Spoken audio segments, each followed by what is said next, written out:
BTech చదవాలి, software ఉద్యోగం చేయాలి, లైఫ్లో సెటిల్ అయిపోవాలి. నేటి యువత ఆలోచన ఇదొక్కటే. కానీ ఆ ఉద్యోగం చేసే వాళ్ళ జీవితాలు ఎంత దుర్భరంగా ఉంటాయో అనేక ఉదంతాలు తెలియజేస్తున్నాయి.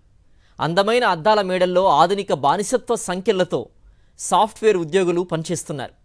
ఎంతో ఊహించుకొని పెద్ద జీతం వస్తుందని సంబరపడే నేటి యువతరం సాఫ్ట్వేర్ కలలవుతున్నాయి. మరోవైపు పని ఒత్తిడితో ఎందరో అభాగ్యులు జీవితాన్ని చాలిస్తున్నారు. సాఫ్ట్వేర్ సంఖ్యల వెనుకున్న కన్నీళ్లపై ప్రత్యేక కథనం. గత కొంతకాలంగా సాఫ్ట్వేర్ ఉద్యోగుల బలవన్మరణాలు పెరుగుతున్నాయి. పని ఒత్తిడి తట్టుకోలేక కొందరు చనిపోతూ ఉంటే ఉద్యోగం పోతుందేమో అన్న భయం మరికొందరి ప్రాణాలు బలి తీసుకుంటోంది. విశ్వనగరంగా రూపాంతరం చెందుతున్న హైదరాబాద్లో దాదాపు 9 లక్షల మంది సాఫ్ట్వేర్ ఉద్యోగులు పనిచేస్తున్నారు. సాఫ్ట్వేర్ ఉద్యోగి కావడమే నేటి యువత తొలి ప్రాధాన్యంగా మారిపోయింది. బీటెక్ పూర్తి చేయగానే చాలా మందికి ఏదో ఒక కంపెనీలో సాఫ్ట్వేర్ ఉద్యోగం వచ్చేస్తోంది. ఎన్నో ఆశలు, ఆకాంక్షలు, కోరికలతో హైదరాబాద్ నగరంలో అడుగుపెట్టి అందమైన అద్దాల మేడల్లో కొలువు తీరుతున్నారు. అద్దాల మేడల్లో ప్రవేశించాకే వారికి అక్కడి కఠినమైన పరిస్థితులు ఉలిక్కిపడేలా చేస్తున్నాయి. గచ్చిబౌలి వెళ్తే అక్కడి ఆకాశ హర్మ్యాలు దేదీప్యమానంగా వెలిగిపోతూ కనిపిస్తూ ఉంటాయి. తాము కలగన్నది ఇదే కదా అని యువతీ యువకులు ల్యాప్టాప్ బ్యాగులతో ఆఫీసుల్లో అడుగు పెడుతున్నారు. కానీ అద్దాల మేడల వెనక ఉన్న దుర్భర పరిస్థితులు వారి జీవితాల్ని ధ్వంసం చేస్తున్నాయి. జీవితాలపైనే విరక్తి కలిగిస్తున్నాయి. ఉదయం లేవగానే లాగిన్, అర్ధరాత్రి దాకా కోడింగ్, మధ్యలో డెడ్లైన్ల ఉరితాడు. సాఫ్ట్వేర్ ఉద్యోగులు కూడా రోబోల్లా మారిపోతున్నారు. చాలా మంది వ్యక్తిగత జీవితాన్ని పూర్తిగా కోల్పోతున్నారు. ఆధునిక బానిస సంఖ్యలు తెంచుకోలేక కొందరు జీవితాన్నే చాలిస్తున్నారు. మరికొందరు సంఖ్యలు తెంచుకుంటే పోయేదేమీ లేదని తెగిస్తున్నారు. అలా తెగించి పోరాడుతున్న శ్రీధర్ కథ ఏంటో చూద్దాం. ఓ వ్యక్తితో వారానికి గరిష్టంగా 48 గంటలు మాత్రమే పని చేయించుకోవాలని కార్మిక శాఖ నిబంధనలు చెబుతున్నాయి. అంతకు మించి పనిచేస్తే ఓటీ చెల్లించాలి. సరైన విధంగా విశ్రాంతి, సెలవులు ఇవ్వాలి. కానీ హైదరాబాద్ ఐటీ కారిడార్లో ఈ రూల్స్ అన్ని సాఫ్ట్వేర్ చెత్తబుట్టలోకి చేరిపోతున్నాయి. ఐటీ కారిడార్లో పనిచేస్తున్న 9 లక్షల మందిలో మెజారిటీ టెకీలు రోజుకు 12 నుంచి 14 గంటలు వెట్టి చాకిరీ చేస్తున్నారు. ఇంత ఒత్తిడి, అన్ని పని గంటలు ఎలా అని అడిగితే వినిపించే ఒకే ఒక్క పదం ప్రాజెక్ట్ డెడ్ లైన్. ఇంతటి వెట్టి చాకిరీ చాలదన్నట్టు ఇప్పుడు టెకీల గుండెల్లో ఆర్టిఫిషియల్ ఇంటెలిజెన్స్ కొత్త గుబులు రేపుతోంది. ఒకప్పుడు మనిషి చేయాల్సిన పనిని ఇప్పుడు అల్గారిథమ్స్ లాగేసుకుంటున్నాయి. అటు పని గంటల పెరుగుదల, ఇటు ఎప్పుడు ఏ మేల్ వస్తుందో తెలియని పింక్ స్లిప్ భయం. భార్యా బిడ్డల ముఖం చూడకుండా తిండి తిప్పలు మానేసి కంపెనీ కోసం రక్తం దారబోసినా చివరకు ఒకే ఒక్క మెయిల్తో రోడ్డున పడేస్తున్న క్రూరత్వం ఆధునిక సాంకేతిక రంగం సొంతం. ఈ భయం, ఈ ఒత్తిడే టెకీల జీవితాలను అల్లకల్లోలం చేస్తున్నాయి. ఉరుకుల పరుగుల జీవితంలో అలసిపోయిన ఓ గొంతు శ్రీధర్ది. ఇది కేవలం ఒక శ్రీధర్ కథ కాదు, 9 లక్షల మంది మూగ వేదన. సాఫ్ట్వేర్ రంగంలో 14 ఏళ్ల అనుభవం, ఆర్టిఫిషియల్ ఇంటెలిజెన్స్ లో ఆరితేరిన వ్యక్తి. అయితేనేం రోజుకు 16 గంటల పని చేయలేక, ఆరోగ్యం బాగాలేదన్నా కూడా వినేవారు లేక తన హక్కుల కోసం నినదించాడు శ్రీధర్. ఆ ప్రశ్న విన్న వెంటనే కంపెనీ అతన్ని బయటకు గెంటేసింది. శ్రీధర్ ఆవేదన గురించి మా ప్రతినిధి విక్రమ్ వివరిస్తారు. హైదరాబాద్ ఐటీ లోకంలో వినిపించే కీబోర్డ్ల సౌండ్ల వెనుక ఎన్నో గుండెల ఆవేదన దాగి ఉంది. 16 గంటలు రోజుకు పనిచేసి 14 ఏళ్ల సర్వీస్ ఉన్నప్పటికీ కూడా హక్కుల గురించి ప్రశ్నిస్తే గెట్అవుట్ అన్న పరిస్థితి అయితే ఉంది సాఫ్ట్వేర్ కంపెనీల పరిస్థితి. దీనిపై మనతో మాట్లాడడానికి బాధితుడు మెరుగు శ్రీధర్ మనతో పాటు ఉన్నారు. ఆయన అడిగి మరిన్ని వివరాలు తెలుసుకునే ప్రయత్నం చేద్దాం. సార్, మీరు 14 ఏళ్ల పాటు పనిచేస్తారు, రోజుకు 16 గంటలు పనిచేసిన చివరికి కంపెనీ వెళ్ళిపోమన్న పరిస్థితి అయితే ఉంది. ఎందుకోసం ఆ పరిస్థితి వచ్చింది అంటే ఏం చెప్తారు?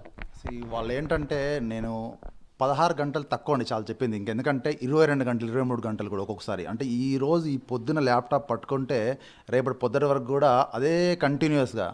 ఎందుకని అడిగిన నేను. ఇంకొకటి ఏంటంటే 4 గంటలకు ఆఫీస్కి రమ్మన్నప్పుడు మనకు ఆడ్ అవర్స్లో ఏం చేయాలి, షిఫ్ట్ అలవెన్స్ ఒకటి ఇవ్వాలి, ప్లస్ ట్రాన్స్పోర్ట్ ప్రొవైడ్ చేయాలి. వారు ఏనాడు ఒరాకిల్ ఇండియా ప్రైవేట్ లిమిటెడ్ వాళ్ళు ఏనాడు ట్రాన్స్పోర్ట్ ప్రొవైడ్ చేయలేదు. నేను ఇష్యూస్ రైజ్ చేసినాను ఫస్ట్. అంటే అందరు కూడా ఏంటంటే చాలామంది కూడా బయటికి చెప్పరు. నేను ఇష్యూస్ రైజ్ చేసినాను. నాకేంటంటే నాకు న్యాయం జరగాలి. ఎందుకంటే నాకు పొద్దున నేను ఉప్పల్ నుంచి నాకు 2000 అవుద్ది క్యాబ్ పెట్టుకుంటే. ఎందుకంటే ఆ టైంలో మెట్రో కూడా ఉండదు. ఇవన్నీ రైజ్ చేసినందుకు ఏంటంటే నాకు 10 నిమిషాల్లో నోటీస్ ఇచ్చి జూమ్ కాల్ జాయిన్ కమ్మన్నారు. నేను ఆ రోజు సిక్, నేను యాక్చువల్గా నేను డాక్టర్ సర్టిఫికేట్ పంపించినా కానీ వాళ్ళు రెస్పాన్స్ లేదు. హెచ్ఆర్ ప్లస్ ఆ మేనేజర్స్ వాళ్ళందరూ కూడా బూతులు మాట్లాడడం, ఇవన్నీ రైజ్ చేసినందుకు బూతులు మాట్లాడడం. ఈ బూతులు మాట్లాడితే నేను చెప్పాను, నాకు కనుక న్యాయం జరగకపోతే నేను లేబర్ కమిషన్ ఆశ్రయిస్తాను చెప్పాను. ఎన్నో ఈమెయిల్స్ రాశాను సీఈఓకు, మార్క్, క్లే, ల్యారీ ఎలిసన్, వీళ్ళందరికీ కూడా ఈమెయిల్స్ రాసినప్పుడు కూడా నాకు ఎటువంటి రెస్పాండ్ రాలేదు. ఇంకా నేను ఫైనల్గా డిసిషన్ తీసుకొని నా లాయర్స్ను సంప్రదించి NHRC, national human rights commission, మరియు స్టేట్ హ్యూమన్ రైట్స్ కమిషన్, మరియు లేబర్ కమిషనర్ తెలంగాణ, మరియు మినిస్ట్రీ ఆఫ్ లేబర్ సెంట్రల్లో కూడా నేను కంప్లైంట్ చేయడం జరిగింది. అంటే ఒక పనితీరు ఆధారంగా చేశారా టెర్మినేట్, లేదంటే ఈ ప్రశ్నించినందుకే టెర్మినేట్ చేశారనుకోవచ్చు? ప్రశ్నించినందుకేనండి. యాక్చువల్గా నేను పనితీరు, నేను I'm expert in AI and all these things. నేను ఏఐలో నేను ఎక్స్పర్ట్. కానీ ఏంటంటే నేనేంటంటే ఇప్పుడు వాళ్ళందరూ ప్రశ్నించలేదు కాబట్టి వాళ్ళని ఏమనట్లేదు. నేనేంటంటే 16 గంటలు అనేది ఇండియన్ లేబర్ లాస్కు వ్యతిరేకం, ఇండియన్ షాప్ అండ్ యాక్ట్స్కు వ్యతిరేకం. కాబట్టి ఏంటంటే నేను ఇప్పుడు ఎవరికైనా 8 గంటలు 9 గంటలు మ్యాక్సిమం అండి వర్క్, కానీ 16 గంటలు ఈ రోజు నాకు షిఫ్ట్ ఉంటే కంటిన్యూస్గా రేపటి వరకు కూడా అవన్నీ నేను ఎస్కలేట్ చేశాను. ఎస్కలేట్ చేస్తే ఇంకా వాళ్ళు ఏమనుకున్నారంటే మాకు ఇలాంటి ఎంప్లాయీస్ వద్దు. నిజంగా కూడా దోపిడీ జరుగుతుంది, ఈ కార్పొరేట్ ప్రపంచంలో దోపిడీ జరుగుతుంది. ఎందుకంటే వాళ్ళందరూ కూడా కంటిన్యూస్గా ఒక వర్క్ అవర్స్ లేవు, ఒక ప్రాపర్ షిఫ్ట్ అలవెన్స్ లేదు, ట్రాన్స్పోర్ట్ లేదు. ఎవరైతే ప్రశ్నిస్తారో వాళ్ళందరినీ టెర్మినేట్ చేయడము, ఇంటికి పంపించడము. సార్, ఐటీ ఉద్యోగం అంటేనే లక్షల్లో జీతం, లగ్జరీ లైఫ్ అని అందరూ ఊహించుకుంటారు. అసలు వాస్తవ పరిస్థితి ఏంటి అంటే ఏం చెప్తారు? వాస్తవ పరిస్థితులు ఎట్లా ఉన్నాయంటే లగ్జరీ లైఫ్ అనేది లేదండి. కంటిన్యూస్గా మెంటల్ హరాస్మెంట్ చేస్తున్నారు. నేను ఎన్నోసార్లు వాళ్ళకి కాంటాక్ట్ చేశాను, ఎన్నోసార్లు ఈమెయిల్ చేశాను, ఒకదానికి కూడా రెస్పాండ్ లేదు. నా డాక్టర్ సర్టిఫికేట్ తీసుకొని కూడా నేను ఒక అడ్మిట్ అయి ఉన్నప్పుడు కూడా డాక్టర్ సర్టిఫికేట్ తీసుకొని నేను పంపించాను, దానికి రెస్పాండ్ లేదు. ఏమన్నానంటే ఇంకా నాకు రిటర్న్లో ఫోన్ చేసి బెదిరిస్తున్నారు, చంపుతాము, మా పైన కంప్లైంట్ ఇస్తే అనుకుంటా. మేనేజర్లో వెంకటేశ్వరరావు అని ఒకతను ఉన్నాడు బెంగళూరులో, పొట్లూరు వెంకటేశ్వరరావు అని, వాడు 1 టీం మెంబర్స్ ఉంటారు కదా, ఇట్లా నువ్వు కంప్లైంట్ అన్ని వాపస్ తీసుకోవాలి, కంప్లైంట్ వాపస్ తీసుకోకుండా నిన్ను చంపేస్తాము, నిన్ను అసలు నీకు పనికి రాకుండా చేస్తాము, నీ గురించి బ్యాడ్ న్యూస్ సోషల్ మీడియాలో పెడతామని బెదిరిస్తున్నారు. నేను ఎలాంటి బెదిరింపులకు నేను లొంగను. నేను ఆల్రెడీ పోలీస్ కంప్లైంట్ కూడా రెడీ చేసుకున్నాను. మీరు చూసుకోవచ్చు, ఐటీ కంపెనీలు అంటే లగ్జరీ లైఫ్, లక్షల్లో జీతం కాదు, వెట్టి చాకిరీ ఎక్కువగా మారిందని చెప్పి ఒక శ్రీధర్ అయితే బయట చెప్తున్న విషయాలు. మొత్తం మీద కార్మిక శాఖ అధికారులు ఎలాంటి చర్యలు తీసుకుంటారో చూడాలి. శ్రీధర్ ఇప్పుడు గొంతు విప్పాడు. ఆ వెంటనే ఉద్యోగం పోగొట్టుకున్నాడు. అయినా భయపడకుండా కంపెనీపై పోరాడుతున్నాడు. కానీ ఎంతో మంది పని ఒత్తిడి తట్టుకోలేక ఆరోగ్యాలు పాడు చేసుకుంటూ మూగగా రోదిస్తూ బ్రతుకు భయంతో సాఫ్ట్వేర్ బానిస సంఖ్యల వెనక మగ్గిపోతున్నారు. అన్యాయంగా క్రూరంగా ప్రవర్తించిన తన కంపెనీపై శ్రీధర్ జాతీయ మానవ హక్కుల కమిషన్కు, తెలంగాణ కార్మిక శాఖకు ఫిర్యాదు చేశారు.